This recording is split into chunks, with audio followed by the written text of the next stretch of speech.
Hi అండి, అందరికీ నమస్తే. వెల్కమ్ టు ఈ అమ్మ చేతి వంట. ఈరోజు రెసిపీ ఏంటి అంటే కొత్తమల్లి చట్నీ.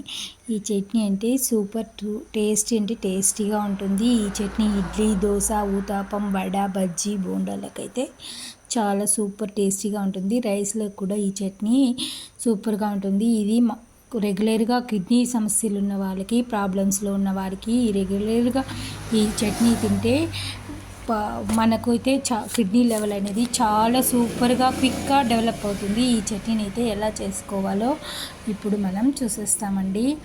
ఇప్పుడు నేనైతే ఇక్కడ హాఫ్ కట్ట కొత్తిమీర తీసుకున్నాను. ఎక్కువ తీసుకుంటే కూడా చేదు అనేది వస్తుంది కాబట్టి ఇక్కడ 1 స్పూన్ ఆయిల్ వేసి 2 స్పూన్ల మినప్పప్పు, ఒక 6 పచ్చిమిర్చి. కిడ్నీ సమస్య ప్రాబ్లమ్స్లో ఉన్నవారు కారం కూడా ఎక్కువ తినకూడదు కాబట్టి నేనైతే పచ్చిమిర్చి అయితే ఒక 5 అయితే వేసుకొని, కారం ఎక్కువ లేకుండా మినప్పప్పు బాగా వేగిన తర్వాత మనం కడిగి వాష్ చేసి పెట్టుకున్న కొత్తిమీరని అయితే వేసి బాగా వాష్ చేసేదికి బాగా ఫ్రై చేసినామంటే కొత్తిమీర అంతా ఎగిరిపోయి కొంచెంగా మిగులుతుంది. అటువంటిప్పుడు మనం దీనికి తోడుగా చట్నీ కోసం అయితే 2 పచ్చి ఆనియన్ వేస్తే ఆ టేస్టే వేరుగా ఉంటుంది. ఈ వీడియో నచ్చిందంటే లైక్ చేసి సబ్స్క్రైబ్ చేసుకోండి.